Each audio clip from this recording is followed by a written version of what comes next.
அஸ்ஸலாமு அலைக்கும் தொலை பர்காத்தஹு. அன்பார்ந்த கண்ணிமிக்க நல்லடியார்கள் எல்லாம் எப்படி இருக்கீங்க? நல்லா இருக்கீங்களா? அல்ஹம்துலில்லாஹ். யா அல்லாஹ், யாரெல்லாம் என்னோட யூடியூப் சேனல் பார்க்குறவங்க, லைக் பண்ணுறவங்க, ஷேர் பண்ணுறவங்க, கமெண்ட் பண்ணுறவங்க, சப்ஸ்கிரைப் பண்ணுறவங்க, அவங்க எல்லாருடைய ஹலாலான துவாக்களும் ஏற்றுக்கொள்வாயாக. யா அல்லாஹ், ஆமீன். யா அல்லாஹ், அவர்கள் தங்களுடைய நேரத்தை ஒதுக்கி தீனுக்காக செலவு செய்கிறாங்க. யா அல்லாஹ், அதற்கான நன்மையை இன்மையிலும் மறுமையிலும் தந்திருவாயாக. யா அல்லாஹ், ஆமீன். யா அல்லாஹ், மறுமையில் ஹவுல் கௌசர் என்ற தடாகத்தில் தண்ணீரை என் பெருமானார் கண்மணி ஸல்லல்லாஹு அலைஹி வஸல்லம் அவர்களால் தந்து அதை நாங்கள் அருந்தக்கூடிய பாக்கியத்தை தந்தருள் யா ரஹ்மானே. ஆமீன் ஆமீன் யா ரப்பில் ஆலமீன். அல்ஹம்துலில்லாஹ். இன்னைக்கு என்ன ஷேர் பண்ண போறேன்னா, அல்லாஹ் மீது ஆணையாக அல்லாஹ் வெறும் கையால் அனுப்ப மாட்டான். தஹஜ்ஜுத் தொழுகை தொழுது முடித்த பிறகு கேட்க வேண்டிய அழகிய துவா.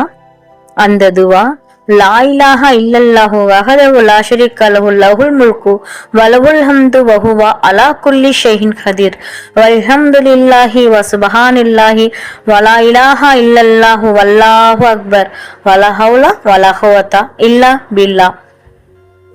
இதன் அர்த்தம், வணக்கத்திற்கு உரியவன் அல்லாஹ்வை தவிர யாரும் இல்லை. அவன் ஏகன், அவனுக்கு நிகரானவர் இல்லை. ஆட்சியும் அவனுக்குரியது, புகழும் அவனுக்குரியது.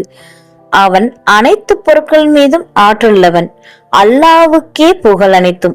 அவன் தூயவன், அவனை தவிர வணக்கத்துக்குரியவன் யாரும் இல்லை. அவன் தூயவன், அவனை தவிர வணக்கத்துக்குரியவன் யாரும் இல்லை. அவன் மிக பெரியவன். நன்மை செய்யும் ஆற்றலும் தீமையிலிருந்து விடுபடுவதும் அவனை கொண்டே இருக்கிறது. அல்ஹம்துலில்லாஹ்.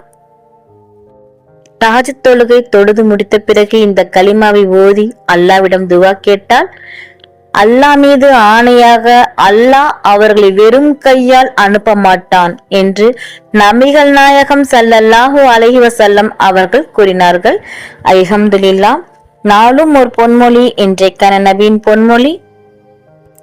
அல்லாஹ்வின் தூதர் ஸல்லல்லாஹு அலைஹி வஸல்லம் அவர்கள் கூறினார்கள், அல்லாஹ்விடம் வானவர்கள் பலர் உள்ளனர். அவர்கள் அல்லாஹ்வின் பெயர் துதி செய்யப்படும் கூட்டங்களை தேடி உலா வருகிறார்கள். அத்தகைய கூட்டத்தரை கண்டால் அவர்களுடன் அமர்ந்து அவர்களுக்கும் முதல் வானத்திற்கும் மத்தியில் இடைவெளியை நிரப்பும் வகையில் தங்களுடைய இறக்கைகளால் ஒருவர் மற்றவரை சூழ்ந்து கொண்டிருப்பார்கள். கூட்டத்திலுள்ள மக்கள் கலைந்து செல்லும் போது வானவர்கள் வானத்தின் பால் ஏறி உயர்ந்து விடுகிறார்கள். அல்ஹம்துலில்லாஹ். அல்லாஹ் நம் அனைவருக்கும் தௌஃபீக் செய்வானாக. அல்லாஹ் நம் அனைவரின் ஹலாலான துவாக்களை ஏற்றுக்கொள்வானாக. ஆமீன். நபிகள் நாயகம் ஸல்லல்லாஹு அலைஹி வஸல்லம் சுன்னத்துல் வாழ்வோம், இம்மையிலும் மறுமையிலும் வெற்றி பெறுவோம். ஆமீன். அல்ஹம்துலில்லாஹ். இந்த விஷயங்கள் எல்லாமே உங்களுக்கு பிடிச்சிச்சுன்னா லைக் பண்ணுங்க. உங்களுடைய கருத்துக்கள் என்னவோ மறக்காம கமெண்ட் பண்ணுங்க. ரொம்ப முக்கியமானது, இந்த வீடியோவை உங்களுடைய ஃப்ரெண்ட்ஸ், ஃபேமிலி, நெய்பர்ஸ் எல்லாத்துக்கும் ஷேர் பண்ணுங்க. இந்த சேனலுக்கு நீங்கள் வந்து சப்ஸ்கிரைப் பண்ணாமல் இருக்கீங்களா? அப்போ சீக்கிரமாக சப்ஸ்கிரைப் பண்ணிட்டு பெல் ஐக்கனை கிளிக் பண்ணுங்க. அதில் ஆல் அப்படின்ற நோட்டிஃபிகேஷன் வரும், அதை கிளிக் பண்ணி வச்சுக்கோங்க. அப்போதான் நான் போகிற வீடியோ உடனுக்குடன் வரும். அஸ்ஸலாமு அலைக்கும் வரஹ்மத்துல்லாஹி வபரகாத்துஹு.